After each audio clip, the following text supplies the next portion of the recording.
வணக்கம். இப்போ நீங்கள் பார்த்துக்கிட்டு இருக்கிற குட்டிகள் வந்து ராமநாதபுரம் பொட்டுக்குட்டி, அது கூட கலந்துருக்கிறது மயிலம்பாடி குட்டிங்க. குட்டிங்களை நல்லா கவனித்து பாருங்கள்.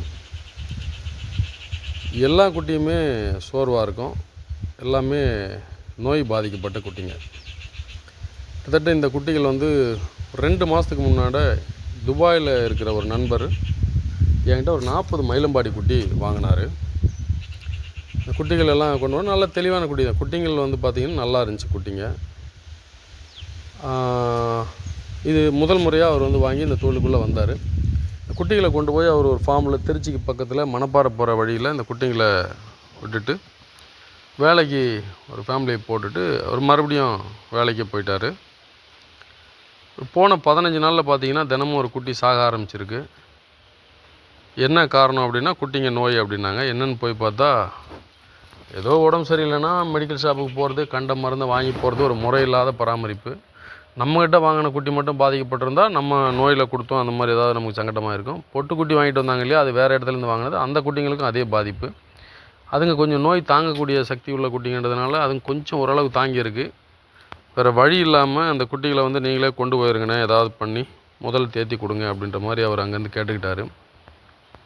நான் அந்த குட்டிங்களை கொண்டு வந்தேன். இது நேற்று வரைக்கும் என்கிட்ட கிட்டத்தட்ட 14 குட்டி இறந்து போச்சு. சரி, இதை ஏதாவது விற்றுடலாம், கறிக்கடைக்காரங்களை விற்கலான்னா அவங்க கண்ட மருந்தை போட்டு ஸ்மெல் வர ஆரம்பிச்சிருச்சு. குட்டி வாயிலேருந்துலாம் பார்த்திங்கன்னா அந்த உடம்பு சரியில்லாமல் போனால் ஸ்மெல் வருமே, அந்த மாதிரி வர ஆரம்பிச்சிருச்சு.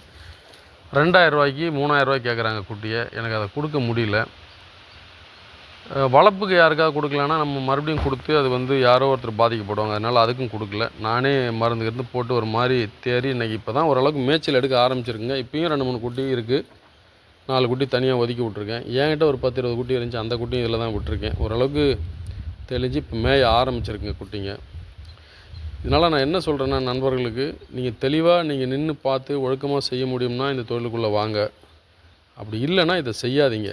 எல்லாருக்கும் சங்கடம், நட்டம், இது வேணாம். நானுமே இப்போ நோய் அங்கங்கே இருக்குன்றதுனால வளர்ப்பு குட்டிகள் கொடுக்காமல் இருந்தேன். இப்போ ஓரளவுக்கு வெயில் காய ஆரம்பித்து எல்லா பக்கமும் நல்லா வந்துக்கிட்டு இருக்குது. ஸோ அடுத்த வாரத்திலேருந்து இந்த குட்டிகளை வளர்ப்பு கொடுக்க மாட்டேன் கண்டிப்பாக. இதை கொஞ்சம் தெளிஞ்சு கறிக்கடைக்கு தான் கொடுப்பேன். வளர்ப்பு குட்டிகள் வந்து ஆடு ஒரு 4-5 ஆடுகளில் வாங்கி விட்டுருக்கோம். அதில் தெளிவான குட்டிகளை மட்டும் வளர்ப்புக்கு நம்ம கொடுக்கறதுக்கு தயாராகிட்டோம். யாராவது நண்பர்கள் தெளிவாக வளர்க்கணும், நல்ல பொருள் வேணுன்றவங்க கூப்பிடுங்க. நேராக ஆட்டில் வந்து கூட வேணால் பார்த்து பிடிச்சிக்கலாம். பேசுங்க. ரொம்ப நன்றி.